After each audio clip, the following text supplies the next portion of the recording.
उत्तर आषाढ़ का मतलब होता है द लेटर विक्ट्री, यानी जीत मिलने के बाद, किसी मकाम पर पहुंच जाने के बाद आप क्या करते हो। ये बात उत्तर आषाढ़ नक्षत्र दर्शाता है। दरअसल ये नक्षत्र मटेरियल यानी भौतिक लेवल पर हम जो हाईएस्ट लेवल अचीव कर सकते हैं, यानी भौतिक तरह से हमें जो सारी सुख सुविधाएं प्राप्त हो चुकी होती हैं, उसके बाद हम क्या करना चाहते हैं, उसके आगे हमारी आत्मा हमें और कौन सा नया रास्ता दिखाना चाहती है, ये सारी बातें ये नक्षत्र बताता है। तो चलिए अगेन आज हम जान लेते हैं कि उत्तर आषाढ़ नक्षत्र के साथ कौन कौन से सिंबल यानी कि चिन्ह जुड़े हुए होते हैं, और उसके बाद सेकेंड वीडियो में हम ये बात करेंगे कि उत्तर आषाढ़ नक्षत्र में जन्मे हुए लोगों की पर्सनालिटी, उनका नेचर कैसा होता है। Let's get started.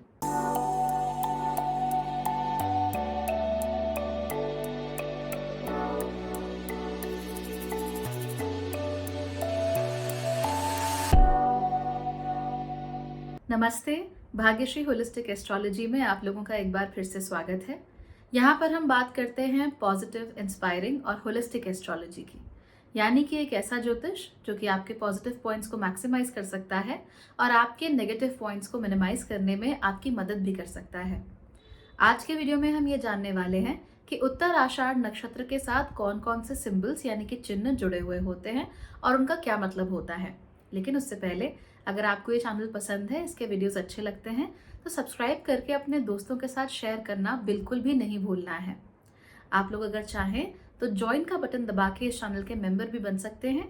ज्वाइन करने के बाद आपको सारे वीडियोस दूसरों से पहले देखने को मिल जाएंगे और इसके साथ साथ ही मुझे भी मालूम चलेगा कि आप लोग इस चैनल को जेन्युइनली सपोर्ट करते हैं और इस चैनल को आगे बढ़ता हुआ देखना चाहते हैं। So I will be very happy if you can do that. Consultations अगर आप लोग लेना चाहें या फिर आप लोग अगर मेरे अलग अलग कोर्सेज का हिस्सा बनना चाहें, चाहे मिनी मेकओवर प्लान हो, चाहे एस्ट्रोलॉजी लर्निंग कोर्स हो, तो उसके लिए आप मेरी वेबसाइट bhagyashree.org पर जाकर रजिस्टर कर सकते हैं। सबसे पहले जान लेते हैं कि उत्तर आषाढ़ का मतलब क्या होता है। उत्तर आषाढ़ का मतलब होता है द लेटर विक्ट्री, या अगर दूसरे शब्दों में कहें तो द लेटर इनविंसिबल। अब इसका मतलब क्या होता है? इसका मतलब होता है कि जीत जाने के पश्चात, किसी चीज को अचीव कर लेने के बाद आपके हाथ में क्या आता है। अब नेचुरल सी बात है, अगर आपका कोई गोल है, आप उसे अचीव कर लेंगे, तो उस अचीवमेंट के बाद क्या आता है? सेटिस्फैक्शन आता है। जैसे मान लीजिए आपका गोल था किसी कंपेटिटिव एग्जाम में टॉप करने का।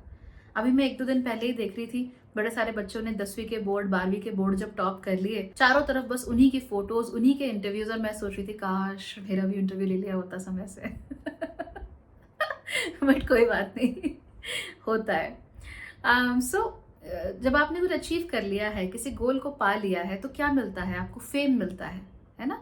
आप लोगों के बीच में पहचाने जाते हो, आपका मान सम्मान बढ़ता है, ग्लोरी मिलती है, लोग नाम लेते हैं कि भैया ऐसा हुआ है, इसने ऐसा किया है, एंड ऑल दैट। तो विक्ट्री के बाद हमें जो चीजें मिलती हैं, उनको उत्तर आषाढ़ नक्षत्र के साथ हम जोड़ के देखते हैं। नाउ रिमेंबर, विक्ट्री हर किसी के लिए अलग अलग हो सकती है।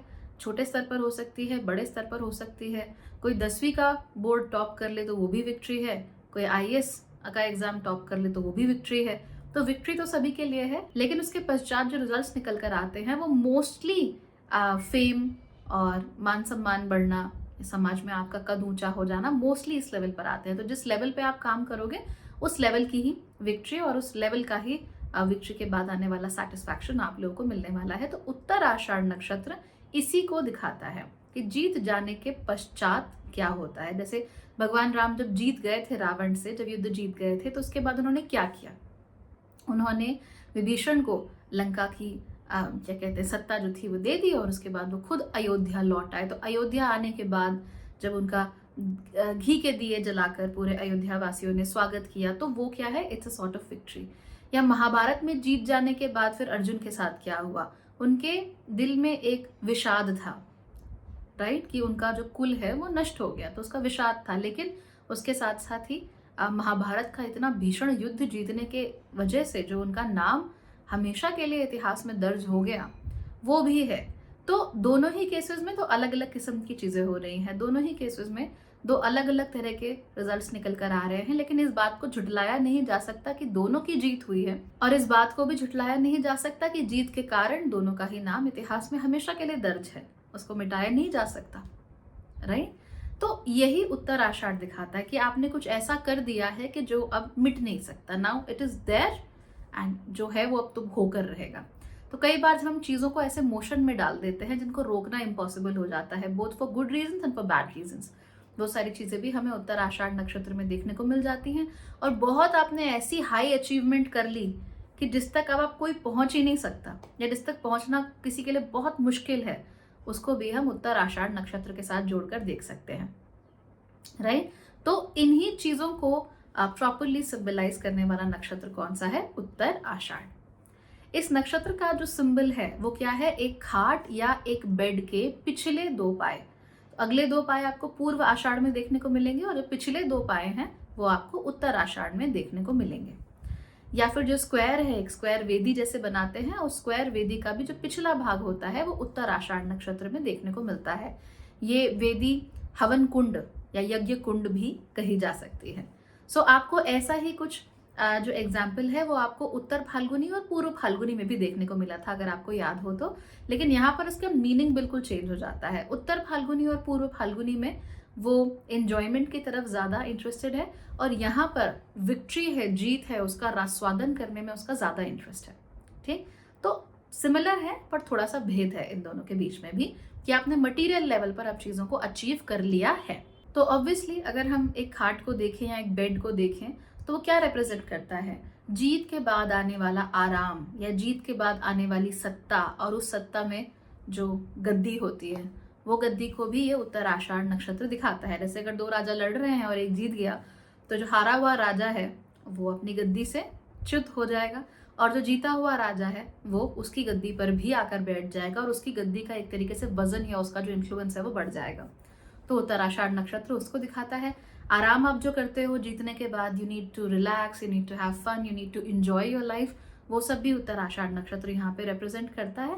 और हवन कुंड का, जैसे हमने कहा, हवन कुंड या यज्ञ कुंड की जो पिछला हिस्सा होता है, जो पिछला स्क्वायरिश भाग होता है, उसको दिखाता है। यानी कि अब कार्य समाप्त हो चुका है, खत्म हो चुका है, now you have to enjoy the fruits जो कि अब आपको उस यज्ञ से मिल रहे हैं।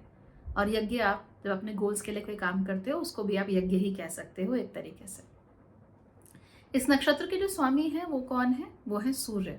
सूर्य का ये आखिरी नक्षत्र है। तो 3 नक्षत्र सूर्य के होते हैं, उसमें से ये शुरुआत कृतिका से हो जाती है और अंत होता है हमेशा उत्तर आषाढ़ नक्षत्र से। इसमें सूर्य जो है वो हमें बताते हैं कि भाई आप अपनी ग्लोरी की तरफ देखो, आप अपने पर्सनल अचीवमेंट की तरफ देखो। सूर्य एक बहुत इंडिविजुअलाइज प्लैनेट होता है, वो सेल्फ ग्लोरी पर फोकस करता है। जो पिरामिड के ऊपर जो टॉप में व्यक्ति बैठा होता है उसको सिग्निफाई करता है, घर के मुखिया को सिग्निफाई करता है, सत्ता में जो शीर्ष पर होता है उसको सिग्निफाई करता है। और हम जो अपने लिए एक तरह से शीर्षस्थ स्थान पर खुद के लिए ही बैठे हुए हैं, खुद की शारीरिक सत्ता पर, या खुद की जैसी भी हमारी सत्ता है, इमोशनल कह लीजिए या शारीरिक कह लीजिए, उस सत्ता के टॉप पे हम बैठे हुए हैं, तो सूर्य उसको रिप्रेजेंट करता है, साथ ही साथ हमारी आत्मा को भी रिप्रेजेंट करता है। तो सूर्य यहाँ पर चमकना चाहता है, सूर्य सारी चीजों को अच्छे से हैंडल करना चाहता है, मैनेज करना चाहता है, और उत्तर आषाढ़ में वो अपना हाईएस्ट मैनिफेस्टेशन देने के लिए तैयार रहता है। उत्तर आषाढ़ नक्षत्र में वो सभी चीजों को साथ लेकर चलना चाहता है, और इस नक्षत्र में आकर वो चमकना चाहता है। वो अपनी जो चमक है वो पूरी दुनिया में बिखेरना चाहता है। इसको आप और कैसे देख सकते हैं? इसे आप ऐसे देखिए कि उत्तर आषाढ़ नक्षत्र बटा हुआ है धनु राशि और मकर राशि के बीच में। धनु राशि में तो उसका पहला ही पद आता है, लेकिन जो बाकी के 3 पद होते हैं, दूसरा, तीसरा और चौथा पद, वो आता है मकर राशि में। और अगर हम कालपुरुष कुंडली देखेंगे तो मकर राशि नैसर्गिक रूप से 10वें भाव की राशि है, ऐसी जगह जहां पर आकर सूर्य सबसे ज्यादा तेजी के साथ चमक सकते हैं। सबसे ज्यादा जहां दिग्बल सूर्य को प्राप्त होता है, जो टॉप पे एकदम सूर्य होता है दोपहर का, उसको ये 10वां घर दिखाता है। ठीक है, तो इसीलिए ये जानना बहुत जरूरी है कि यहाँ पर आकर सूर्य अपनी बेस्ट एबिलिटीज को दिखाना चाहता है, उसे दर्शाना चाहता है, दुनिया को बताना चाहता है कि उसने क्या अचीव कर लिया है, वो क्या पाना चाहता है और वो आगे जाकर क्या पा सकता है। इसकी वजह से एक छोटी सी समस्या जन्म ले लेती है। उत्तर आषाढ़ नक्षत्र का जो पहला पद है वो तो आ जाता है गुरु की राशि धनु में, और गुरु और सूर्य तो आपस में परम मित्र हैं, तो वहां पर इतनी तकलीफ नहीं होती। लेकिन जो दूसरा, तीसरा और चौथा पद है वो आ जाता है मकर राशि में, और मकर राशि में सूर्य के जो परम शत्रु हैं यानी कि शनि, उनकी राशि होती है, और दोनों की आपस में बिल्कुल भी नहीं बनती। एक दूसरे के परम शत्रु आप इन्हें कह सकते हैं। तो इसीलिए जो उत्तराषाढ़ नक्षत्र का दूसरा, तीसरा और चौथा पद होता है, वहां पर हमेशा एक तरह का डिलेमा बना रहता है कि मैं खुद के साथ चलूं या मैं सबके साथ चलूं, क्या मैं खुद की सुनूं या फिर मैं सबकी सुनूं।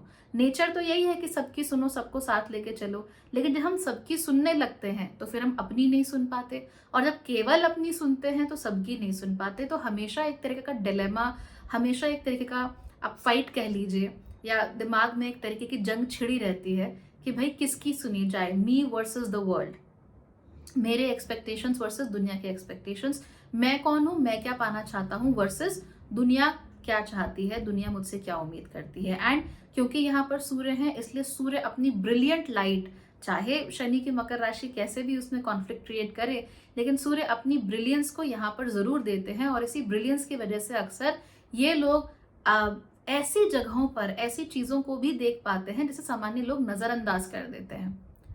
तो मान लीजिए किसी के माइक्रो एक्सप्रेशंस हैं वो मिस हो गए, लेकिन उत्तराषाढ़ वाले नेचुरली पकड़ लेते हैं। इन्होंने कहीं से सीखा नहीं होता, इनको बस मालूम होता है कि ये चीज ऐसी है या इस चीज का इस तरह का रिजल्ट निकल कर आएगा, और इसी वजह से ये बहुत अच्छी गाइडेंस और काउंसलिंग भी देते हैं। उसकी बात खैर हम दूसरे वीडियो में करते हैं, लेकिन यहाँ पर ये बात जान लीजिए कि सूर्य के यहाँ होने की वजह से अपनी चमक दुनिया में बिखेरने की इनकी हमेशा कोशिश होती है, चाहे वो कॉन्शियस हो चाहे वो सबकॉन्शियसली ही काम क्यों ना कर रही हो, लेकिन हाँ ये चमकना जरूर चाहते हैं, और हो सके तो अपनी शर्तों पर चमकना चाहते हैं। इस नक्षत्र के देवता कौन है? उत्तराषाढ़ नक्षत्र के देवता हैं वैश्वदेव। अब आप कहेंगे कि वैश्वदेव कौन है? बहुत सारे लोगों ने शायद पहली बार नाम सुना होगा। दरअसल वैश्वदेव एक ग्रुप है गॉड्स का, यानी कि देवताओं का, और नॉर्मली इसमें हम अष्टवसुओं को इंक्लूड करते हैं, उसके साथ साथ ही चंद्रमा को, नक्षत्रों को और अंतरिक्ष को, इनको इंक्लूड करते हैं, और इनको मिला के हम 10 देवताओं का एक तरह से समूह बना लेते हैं, उसे वैश्वदेव कहा जाता है। हालांकि अगर मान्यताओं में भेद कहें तो वैश्वदेव को हम जो डायरेक्शनल गॉड्स हैं, जो एलिमेंटल गॉड्स हैं, उनके साथ भी जोड़कर देखते हैं, तो उसमें आपके 12 आदित्य, 11 रुद्र, अष्टवसु, ये सब लोग आ जाते हैं। कई बार वैश्वदेव में हम काल यानी समय को भी जोड़कर देखना चाहते हैं, तो अलग अलग मान्यताएं हैं, बट मोस्टली इसमें अष्टवसुओं की प्रेजेंस हमेशा होती ही है। उसके साथ साथ ही चंद्रमा की भी प्रेजेंस होती है, और कहीं कहीं पर मान्यता के भेद के अनुसार इसमें काल और 11 रुद्र और 12 आदित्यों की भी प्रेजेंस होती है। जनरली हम इसे अष्टवसु के साथ साथ ही चंद्र, नक्षत्र और अंतरिक्ष को जोड़कर चलते हैं। तो वैश्वदेवों का क्या काम होता है? दरअसल वैश्वदेव हमारे जीवन में जो भी अच्छी चीजें आ सकती हैं, हमारे अंदर के जो भी अच्छे गुण हैं, उनको दिखाते हैं। उसमें अष्टवसु तो आपके आ ही गए, सूर्य की शक्ति है, प्रभास है, ये सारी चीजें अष्टवसुओं में काउंट होती है। इनके बारे में और हम जानेंगे जब हम धनिष्ठा नक्षत्र की बात करेंगे, ठीक है। तो ये चीजें काउंट होती हैं, चंद्रमा काउंट होते हैं, नक्षत्र, अंतरिक्ष और काल, ये समय काउंट होता है। तो अगर आप इसे ध्यान से देखें तो अष्टवसु आपको समय के जो पास हो रहा है, समय का जो पैसेज है उसको दिखाते हैं, और उन समय के पैसेजेस में हमारे अंदर के जो सबसे अच्छे गुण हैं उनको दिखाते हैं, राइट। चंद्रमा और नक्षत्र और अंतरिक्ष में जो उनकी प्रेजेंस है, इनका इस्तेमाल भी काल की गणना के लिए ही किया जाता है कि अभी दिन है, अभी रात है, फलानी तिथि है, अलानी तिथि है, ये सारी सारी चीजें हम इन्हीं गणनाओं के थ्रू करते हैं। और ये सबका सब डिपेंड करता है सूर्य के ऊपर, क्योंकि सारा का सारा जो हमारा सोलर सिस्टम है वो सूर्य के ऊपर डिपेंड करता है ना। सूर्य है, उसकी ग्रेविटी है, उसी के आसपास तो सब कुछ चक्कर काट रहा है, सारे प्लैनेट्स उसके आसपास हैं। और अगर आप और गहराई से पढ़ें तो आपको मालूम चलेगा कि केवल जो हमारे 8 ग्रह हैं वो तो है ही हैं, उसके अलावा भी यहाँ पर बहुत सारे छोटे, एक तरीके से प्रोटो प्लैनेट्स कहते हैं उनको, बहुत सारे हैं, प्लूटोइड्स कहते हैं। और इन प्लैनेट्स के बाहर भी एक बहुत बड़ा स्फीयर ऑफ इन्फ्लुएंस है जहाँ पर सूर्य काम करता है। सूर्य की वजह से ही हम अंतरिक्ष में जो खतरनाक रेडिएशन है उससे बचे रहते हैं, और सूर्य की वजह से ही जीवन है। तो चाहे काल हो, चाहे समय हो, चाहे ह्यूमंस के अंदर की सबसे अच्छी क्वालिटीज हो, वो इस सूर्य की वजह से नजर आती है। और उनका जो रिप्रेजेंटेशन है वो वैश्व देवों की मदद से होता है। वैश्वदेव यज्ञ भी किए जाते हैं। यज्ञों के कॉन्टेक्स्ट में यूजुअली 11 जो रुद्र हैं, 12 आदित्य हैं, अष्टवसु हैं, उनको काउंट किया जाता है। नक्षत्रों के सेंस में आप अष्टवसु, चंद्र, नक्षत्र और काल, इन सबको आप काउंट कर सकते हो वैश्वदेवों में। उत्तराषाढ़ नक्षत्र का पुरुषार्थ क्या है? इसका पुरुषार्थ है मोक्ष। मोक्ष का पुरुषार्थ है, इसीलिए ये नक्षत्र हमेशा ये कहता है कि अब मैंने चीजें अचीव कर ली हैं, सांसारिक रूप से, भौतिक रूप से अब मैं कहीं पर पहुंच चुका हूं, अब मैं आगे की सोचूं, अब मैं आगे क्या करना है इसके बारे पे फोकस करूं। तो इसीलिए ये जो नक्षत्र है, इसका जो पुरुषार्थ है वो मोक्ष है। क्योंकि शुरुआत में वो आपको हर चीज अचीव करा देगा, वो आपको हर चीज को ऑलरेडी आपको स्वाद उसका चख चुके हो। अब आप लोग अब आगे क्या कर सकते हो ये देखना है। मैंने ऐसा बहुत नोटिस किया है, जिन लोगों की कुंडली में चंद्रमा उत्तर आषाढ़ नक्षत्र में होते हैं, कि उनको सब कुछ मिले चाहे ना मिले, उनकी रुचि नहीं होती उस तरीके की जितनी कि एक दूसरे इंसान की हो सकती है। जैसे मान लीजिए कोई पूर्व फाल्गुनी का है तो उसकी रुचि होती है चीज़ों को एंजॉय करने में, लेकिन उत्तर आषाढ़ की ऐसी कोई रुचि नहीं होती, उसको ऐसे कोई खास इंटरेस्ट या किसी चीज़ की हवस नहीं है उसको कि मुझे चाहिए, मुझे पाना ही है, ऐसा नहीं होता है। तो उससे वो दूर चले जाते हैं, उस डिज़ायर से, उस काम से वो दूर चले जाते हैं, और अब उस काम से बाहर निकलकर वो कहाँ जाना चाहते हैं? मोक्ष की ओर। तो इसीलिए उत्तर आषाढ़ नक्षत्र होता है। और नॉर्मली आपको उत्तर आषाढ़ नक्षत्र के, खासतौर पर जिनका चंद्रमा उत्तर आषाढ़ नक्षत्र में है, उनके अंदर ये टेंडेंसी कि भाई हम आगे कुछ करना चाहते हैं, हम आगे कुछ पाना चाहते हैं, हम स्पिरिचुअली और इंक्लाइन होना चाहते हैं, हम कुछ सीखना चाहते हैं स्पिरिचुअली, ये बहुत ज्यादा होता है। इस नक्षत्र का गण है मनुष्य गण। मनुष्य गण होने के कारण ये नक्षत्र, इसके पास चॉइस होती है कि हम क्या करना चाहते हैं, हम क्या पाना चाहते हैं। मनुष्यता में श्रेष्ठता को प्राप्त ये लोग हो सकते हैं, और मनुष्यता के थ्रू ही या आगे चलकर मोक्ष की प्राप्ति करने के हकदार होते हैं एक तरीके से। मनुष्यता की खास बात यह है कि ये देव की तरह, देवगण की तरह नहीं है कि जो इजीली स्पॉइल हो जाए, और ना ही ये राक्षस गण की तरह है जिससे कि हर चीज में ज्यादा मेहनत करनी पड़े। मैंने इसके ऊपर भी वीडियो बनाया हुआ है बहुत डिटेल में, चाहो तो उसको जरूर देखो, नीचे डिस्क्रिप्शन में या फिर कमेंट्स में मैं लिंक दे दूंगी। It's a good one. तो मनुष्य गण होने के कारण क्या होता है कि इस नक्षत्र में जन्मे हुए लोग, इनके पास हमेशा चॉइस होती है, चीजें इतनी भी मुश्किल नहीं होती, और ना ही इनके लिए इन्फ्लुएंस हो जाना इतना आसान होता है। तो जो चीज़ इन्हें पसंद होती है उसके साथ ये कनेक्ट करते हैं, और कनेक्ट करने के साथ ही उसके साथ जीवन भर बने रहते हैं। ऐसा इन लोगों का नेचर होता है, और इसी वजह से इनका जो गण है वो मनुष्य गण है। इसका जो ट्री है, इस पेड़ के साथ जुड़ा हुआ, यानी पेड़, वो बहुत इंपॉर्टेंट होता है। तो उत्तर आषाढ़ नक्षत्र के साथ कटहल का पेड़ जुड़ा हुआ होता है। कटहल आपने देखा, ये भारत में तो बहुत ज्यादा मिलता है। आजकल तो लोग उसे सुपर फ्रूट कहने लगे हैं, लेकिन हमारे यहाँ तो वी ऑलवेज हैड कटहल, तो अच्छी बात है। तो कटहल की खास बात क्या होती है? बहुत बड़ा फ्रूट होता है कि नहीं? It's a huge one.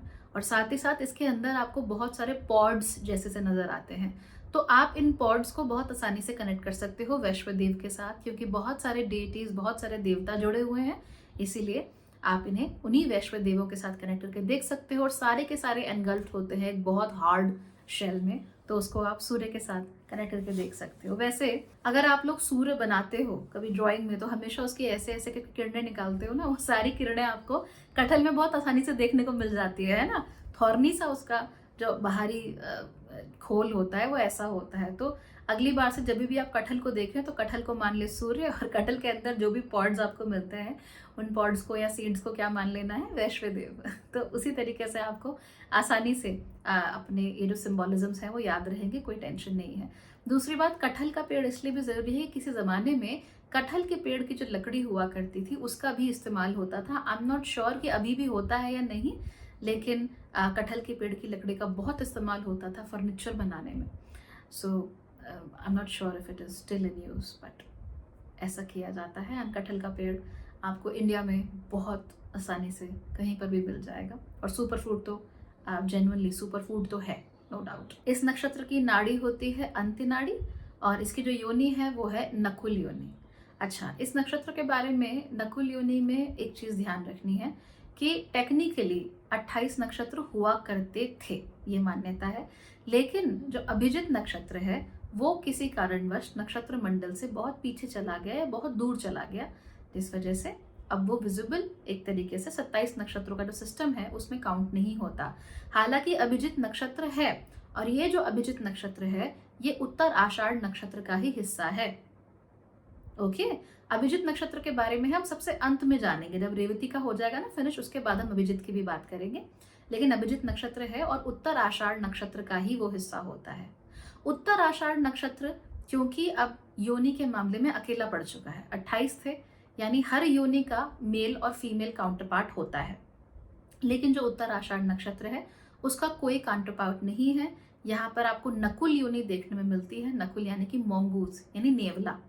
तो ये जो नेवला योनि है ये यहाँ देखने को मिलती है, और इसके साथ ही कोई मतलब इसका काउंटर पार्ट नहीं है। जैसे सिंह योनि के 2 नक्षत्र हैं, गज योनि के 2 नक्षत्र हैं, महिष योनि के 2 नक्षत्र हैं, नकुल योनि का 1 ही नक्षत्र है, और अभिजित नक्षत्र इसके अंदर ही समाहित है। इसकी वजह से कुछ समस्याएं जरूर होती हैं। समस्या ये कि इनका लोगों के साथ कनेक्शन उस तरीके से कम शुरुआती जीवन में नहीं बन पाता जैसे कि सामान्य तौर पर हमारा और आपका बन जाता है। तो यहाँ पर कनेक्शन में इनको डेफिनेटली थोड़ा सा इशू देखने में मिलता है। दूसरी बात क्या होती है कि प्यार और संबंधों के मामले में ये लोग रिलेटिवली डिफरेंट होते हैं। मैंने वीक नहीं कहूंगी, कमजोर नहीं कहूंगी, ना ही मैं कहूंगी कि ये अनलकी होते हैं, ऐसा कुछ नहीं होता, पर इनका चीजें देखने का नजरिया जो होता है वो बिल्कुल अलग होता है। तो अगर आप इन्हें बहुत ही टिपिकल रिलेशनशिप में देखेंगे तो भाई वो तो पॉसिबल नहीं है। टिपिकलिटी इनके लिए नहीं होती। जो भी है अलग है, जो भी है यूनिक है। और खास तौर पे अगर आपका चंद्रमा या कोई भी दूसरा प्लैनेट अगर उत्तराषाढ़ नक्षत्र में अभिजित वाले हिस्से में है, अभिजित वाला हिस्सा मकर राशि में है, तो वैसे ही वो कॉम्प्लिकेट हो जाता है सूर्य और शनि की वजह से।